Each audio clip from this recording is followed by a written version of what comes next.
আসসালামু আলাইকুম প্রিয় বন্ধুগণ, আজকে আমরা বলবো এক ইসলামিক গল্প, এক গ্লাস দুধের প্রতিদান। তো চলো ভিডিওটা শুরু করা যাক। একদিন এক গরিব ছেলে খুব ক্ষুধার্ত অবস্থায় দরজায় দরজায় ভিক্ষা চাইছিল। একটি বাড়ির দরজায় গিয়ে সে বলল, আপা একটু পানি দিতে পারবেন?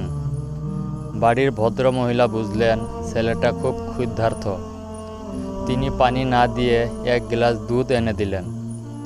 ছেলেটা অবাক হয়ে জিজ্ঞাসা করল, আপা আমি দুধের দাম দিতে পারবো না। ভদ্র মহিলা হেসে বললেন, দামের দরকার নেই, এটা আমি সওয়াবের জন্য দিলাম।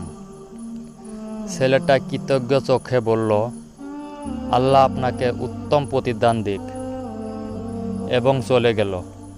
বছর কেটে গেল। একদিন সেই মহিলাটি গুরুতর অসুস্থ হয়ে শহরের বড় হাসপাতালে ভর্তি হলেন।